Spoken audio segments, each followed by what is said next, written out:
अरुणा आज पहाटेपासूनच अस्वस्थ होती. रात्री झोप लागत नव्हती. मनात एकच विचार घोळत होता, तो कसा प्रतिक्रिया देईल. सकाळी लवकर उठून ती सकाळच्या तयारीला गेली. डोक्यात अजूनही विचार चालूच होते. स्वयंपाकघरात चहा करताना तिच्या हातातून कप निसटून पडला आणि कप फुटला. तसंच काहीसं तिच्या मनातही फुटत होतं. ती थोडी घाबरली. पोटावर हात ठेवून पुटपुटली, देवा, सगळं नीट होऊ दे. लग्नाला 4 वर्ष झाली होती. या 4 वर्षात अरुणाने कधीही मोठी अपेक्षा केलेली नव्हती. मिलिंदचं करिअर, त्याची बदली, त्याचा ताण सगळं तिने समजून घेतलं. पण आज तिच्या पोटात एक जीव होता. आणि तो जीव सत्य लपवून ठेवू देत नव्हता. संध्याकाळी मिलिंद घरी आला. नेहमीप्रमाणे मोबाईल कानाला, चेहऱ्यावर थकवा. अरुणाने थरथरत्या आवाजात म्हटलं, मिलिंद, आज डॉक्टरांकडे गेले होते. तो निर्विकारपणे म्हणाला, ठीक. मी गरोदर आहे. ते शब्द ऐकून तो थांबला. त्याने मोबाईल खाली ठेवला. क्षणभर सगळीकडे शांतता पसरली. ती त्या क्षणात 1000 स्वप्न पाहत होती. तो हसेल, तिला मिठीत घेईल, म्हणेल आपण आईबाबा होणार. पण असं काहीही झालं नाही. मिलिंद हसला नाही. त्याच्या डोळ्यात आनंद नव्हता, फक्त संशय आणि राग होता. हे कसं शक्य आहे? तो थंड आवाजात म्हणाला. मिलिंदचे वाक्य ऐकून अरुणा गोंधळली. म्हणजे? डॉक्टरने सांगितलं मला खोटं ऐकायचं नाही. तो ओरडला. मी तुला आधीच सांगितलं होतं. माझ्यावर उपचार चालू आहेत. मला मूल होऊ शकत नाही. हे ऐकून अरुणाच्या पायाखालची जमीन सरकली. मिलिंद, ते पूर्ण सत्य नाही. डॉक्टरांनी सांगितलं होतं शक्यता कमी आहे. नाही असं नाही. ती त्याला खरे समजावून सांगत होती. पण त्याचं ऐकायचं मन नव्हतं. मिलिंदच्या मनात मग हे मूल कुणाचं? त्याचा प्रश्न तलवारीसारखा होता. अरुणा गप्प झाली. डोळ्यातून अश्रू ओघळले. लाज वाटत नाही का तुला? माझ्या घरात राहून मला फसवतेस? मिलिंद फक्त बोलत राहिला आणि अरुणा फक्त रडत होती. तो तिच्यावर विश्वास ठेवायला अजिबातच तयार नव्हता. रात्री त्याने तिला कपडे भरायला सांगितले. आई-वडिलांना फोन करायलाही सांगितला नाही. समजावून घ्यायचा त्याने अजिबातच प्रयत्न केला नाही. फक्त त्याच्या तोंडात एकच वाक्य पुन्हा पुन्हा होते, माझ्या घरात तुझ्यासाठी जागा नाही. त्याने तिची बॅग दारात टाकली, तिला घराबाहेर ढकलले आणि दार बंद झालं. अरुणा रस्त्यावर उभी राहिली. मुसळधार पाऊस चालू होता. काळाकुट्ट अंधार सगळीकडे पसरलेला होता. विजा चमकत होत्या आणि पोटात एक निरपराध जीव सोबत होता. एवढ्या रात्री आईकडे कसे जायचे हे समजत नव्हते. रस्त्याने ती पुढे पुढे त्या पावसात चालत होती. तेवढ्यात गावातल्या एका काकांची गाडी दिसली. त्यांच्यासोबत अरुणा घरी पोहोचली. आईला पाहून तिला खूपच रडायला येऊ लागले. आई-वडिलांना तिने झालेले सर्व सांगितले आणि रडून रडूनच तिला हुंदका आवरताच आला नाही. आई-वडिलांच्या घरी पोहोचल्यावर अरुणा बेशुद्ध पडली. आईने तिला कवटाळलं. वडिलांचे डोळे पाणावले. त्यांनाही मुलीबद्दल वाईट वाटत होते. माझ्या पोरीला कोण असं वागवू शकतं? वडील रडत म्हणाले. गावात बातमी पसरायला वेळ लागला नाही. कोणी कुजबुजत होतं, कोणी बोट दाखवत होतं. नवऱ्याने घराबाहेर काढलं म्हणजे काहीतरी असेल. आजकाल कोणावर विश्वास ठेवायचा? हे असे शब्द ऐकून तिचे जगणे असह्य झाले होते. सर्वांचे शब्द ती शांतपणे सहन करत होती. तिने ठरवलं होतं, या मुलासाठी मला जगायचं आहे. गर्भारपण सोपं नव्हतं. कधी औषधांसाठी पैसे नसत, कधी रात्री एकटी रडत बसे. पण पोटातला जीव हालचाल करायचा आणि ती पुन्हा उभी राहायची. खूप समस्यांना सामोरे जावे लागत होते. तिने पैशांसाठी शिकवण्या घ्यायला सुरुवात केली. छोट्या मुलांना शिकवताना तिला स्वतःचं दुःख विसरायला मिळायचं. 9 महिने संघर्षाचे गेले आणि एक दिवस ती आई झाली. त्या बाळाला कुशीत घेताना तिने स्वतःशीच म्हटलं, आजपासून तूच माझं सर्वस्व आहेस. त्या मुलाच्या हसण्यात तिला आयुष्याचा अर्थ सापडला. त्याच्यासोबत तिचे आयुष्य आता आनंदमय झाले होते. काही वर्षांनी मिलिंदचं सत्य बाहेर आलं. डॉक्टरांनी स्पष्ट सांगितलं, तोच त्या मुलाचा वडील आहे. ते ऐकून त्याचा अहंकार मोडला. समाजाची भीती व्यर्थ ठरली. एक दिवस तो अरुणाकडे आला. डोळ्यात अपराध भाव होते. हात जोडून माफी मागत म्हणाला, माझी चूक झाली, मला परत येऊ दे. तो खूप गयावया करून अरुणासमोर रडत होता. अरुणाने मुलाकडे पाहिलं, मग मिलिंदकडे आणि शांतपणे म्हणाली, ज्या दिवशी तू मला घराबाहेर काढलंस त्या दिवशी मी आई होण्याआधीच मजबूत स्त्री झाले. माझं आयुष्य मी पुन्हा तुझ्या संशयाच्या हातात देणार नाही. एवढं बोलून ती दार बंद करते. पण यावेळी ती हरलेली नव्हती, ती जिंकलेली होती. अरुणाचा मुलगा आता 10 वर्षांचा झाला होता. त्याचं नाव आदित्य. शाळेत हुशार, शांत, पण प्रश्न खूप विचारणारा. एके दिवशी शाळेत माझं कुटुंब हा निबंध लिहायला सांगितला.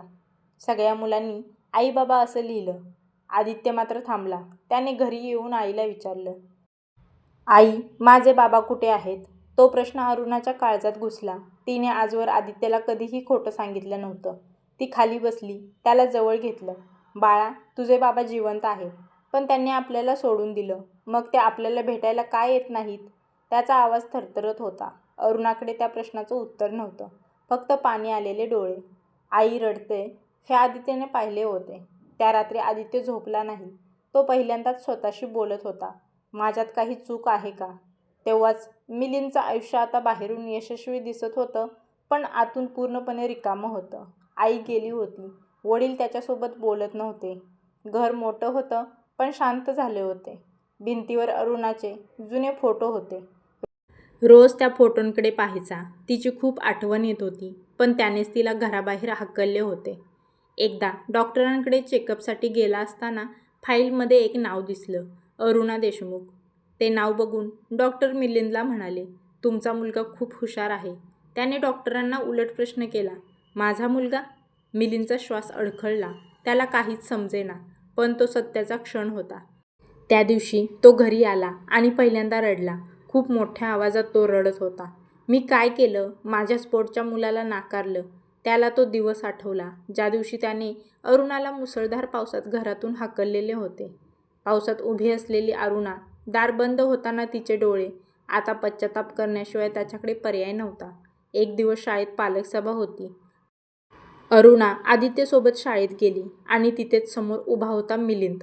आदित्यने त्याच्याकडे पाहिलं. नजरेत काहीतरी ओळखीचं वाटलं. आई, हा माणूस मला ओळखीचा का वाटतो? त्याने आईला विचारले. अरुणा त्याला गप्प करत होती.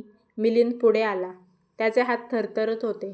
मी तुझा बाबा आहे, तो आदित्यला म्हणाला. आदित्य काही क्षण त्याच्याकडे पाहत राहिला. मग विचारलं, तू मला सोडून का गेलास? तो प्रश्न कुठल्याही शिक्षेपेक्षा कठोर होता. मिलिंद खाली बसला आणि रडू लागला. कारण मी कमजोर होतो आणि मी तुझ्या आईवर अन्याय केला. आदित्य म्हणाला, माझी आई रडली होती का? मिलिंदचं उत्तर होतं फक्त अश्रू. त्याला या सगळ्याची जाणीव होत होती. मिलिंदने आयुष्य बदलायचं ठरवलं. तो पुन्हा अरुणाकडे गेला नाही. आधी स्वतःला सुधारायचं ठरवलं. त्याने आदित्यच्या शिक्षणासाठी ट्रस्ट सुरू केला.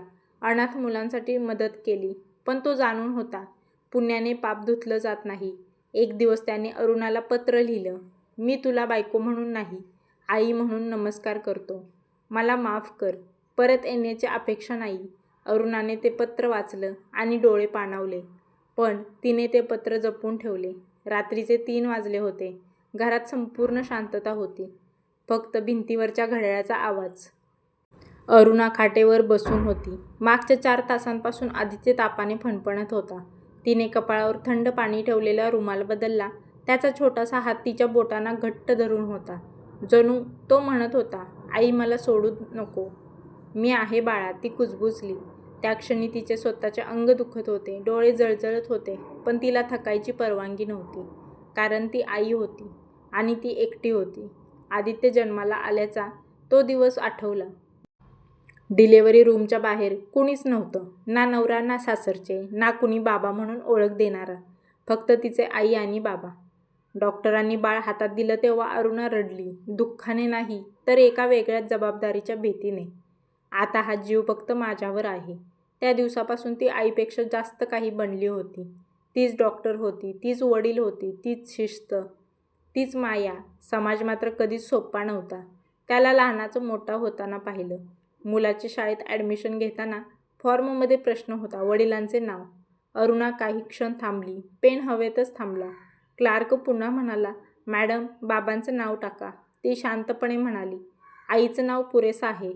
तो हसला, उपहासाचा हसरा. असं चालत नाही हो. ती पहिल्यांदाच रागवली. माझ्या मुलाला वाढवण्यासाठी आजवर कुठला बाबा पुढे आला आहे? मग नावासाठी का हवा? तो गप्प झाला. त्या दिवशी आदित्यच्या फॉर्मवर फक्त एकच नाव लिहिलं गेलं, आई अरुणा देशमुख. आदित्य मोठा होत होता. तो कधी विचारायचा नाही, पण कधी कधी त्याच्या डोळ्यात प्रश्न दिसायचे. इतर मुलांच्या बाबांनी सायकल शिकवताना, क्रिकेट खेळताना, शाळेत बक्षीस घेताना आदित्य मात्र आईकडे पाहून हसायचा. एकदा तो म्हणाला, आई तू थकतेस ना? ती हसून म्हणाली, नाही रे, पण रात्री उशी ओलसर व्हायची, कारण थकायला वेळ नव्हता. पगार कमी होता, महागाई जास्त होती. कधी कधी स्वतःसाठी चप्पल घेणं टाळायची, पण आदित्यसाठी पुस्तकं कमी पडू द्यायची नाही. तिने स्वतःच्या स्वप्नांना कपाटात बंद केलं. किल्ली आदित्यच्या हातात दिली. तू मोठा हो, शिक, उंच भरारी घे. हेच तिचं स्वप्न होतं. एक दिवस आदित्य आजारी असताना ऑफिसमध्ये सुट्टी नाकारली गेली. बॉस म्हणाला, घरी कुणी नाही का बघायला? अरुणा शांतपणे म्हणाली, नाही, मीच सगळं.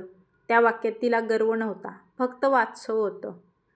रात्री आदित्य झोपला होता. अरुणा त्याच्या केसांवरून हात फिरवत म्हणाली, तुला कधी माझी कमी जाणवली तर समज. मी कमी पडले म्हणून नाही, तर सगळं देताना स्वतःला विसरले म्हणून. ती एकटी होती, पण कमजोर नव्हती, कारण एकटी आई असणं म्हणजे एकाच माणसात पूर्ण कुटुंब असणं. आता आदित्यच्या वडिलांना खूप पश्चाताप होत होता.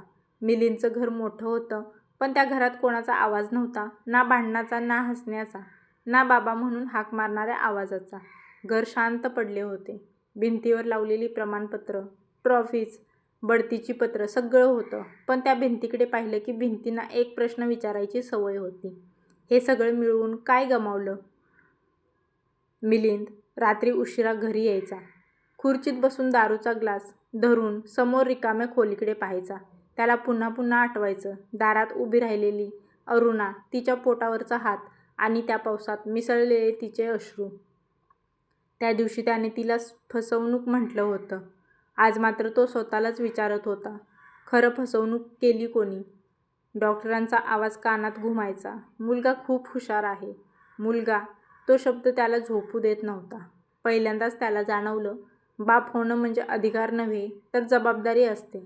आणि ती जबाबदारी त्याने दारासोबतच बंद केली होती. काही दिवसांनंतर शाळेच्या मैदानात गर्दी होती. पालकसभा भरली होती. अरुणा आदित्यचा हात धरून उभी होती.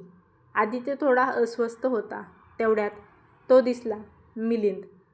आदित्यने नकळत विचारलं, आई, हा माणूस मला ओळखीचा का वाटतो? अरुणा गप्प राहिली. मिलिंद पुढे आला. त्याचे पाय थरथरत होते. मी तुझा बाबा आहे. आदित्य काही क्षण त्याच्याकडे पाहत राहिला. डोळ्यात राग नव्हता, आनंदही नव्हता, फक्त एक प्रश्न होता, तू मला कधी शोधलंस का? मिलिंद गप्प झाला. तो प्रश्न त्याच्या सगळ्या शिक्षेपेक्षा मोठा होता. मी रोज तुझ्या आईला पाहत होतो. ती थकलेली असायची. तू कुठे होतास? आदित्यचा आवाज थरथरत होता. मिलिंद खाली बसला. मी घाबरलो होतो, आदित्य म्हणाला. घाबरण्याची परवानगी आईला नव्हती. ते वाक्य मिलिंदच्या काळजावर कोरलं गेलं. मिलिंद अरुणासमोर उभा होता. आज तो नवरा म्हणून नव्हता, तो अपराधी माणूस होता. मला माफ कर, तो म्हणाला. अरुणाने शांतपणे विचारलं, माफी कशासाठी? तुला घराबाहेर काढलं म्हणून? तुझ्या मातृत्वावर शंका घेतली म्हणून? की माझ्या मुलाला अनाथ केलं म्हणून? मिलिंदकडे उत्तर नव्हतं. माफी म्हणजे सगळं विसरणं नसतं मिलिंद, अरुणा म्हणाली. माफी म्हणजे जखम मान्य करणं असतं. मी तुला माफ करू शकते, पण अंतर मिटवू शकत नाही. मिलिंदने मान खाली घातली. त्याला समजलं, काही दारे उशिरा ठोठावली की ती उघडत नाहीत. ती तिथून निघून बाजूला गेली. रात्री आदित्यने आईला विचारलं, आई, बाबा परत येणार का? अरुणाने त्याला जवळ घेतलं. बाळा, बाबा असणं म्हणजे सोबत असणं, फक्त नाव असणं नाही. मी तुला कधीही त्यांच्याविरुद्ध वळवलं नाही, पण मी तुला पुन्हा एकदा तुटताना पाहू शकत नाही. आदित्य शांत होता. तो म्हणाला, माझ्याकडे तू आहेस, ते पुरेसे आहे. अरुणाच्या डोळ्यात पाणी आलं. त्या दिवशी तिने अंतिम निर्णय घेतला. मिलिंद तिच्या आयुष्यात परत येणार नव्हता, पण आदित्यच्या आयुष्यात तो जबाबदारीने हळूहळू सीमेच्या आत राहू शकत होता. कारण आई सूड घेत नाही, आई संरक्षण करते. ज्या घरात आई ठाम असते, तिथे मुलं कधीही हरवत नाहीत.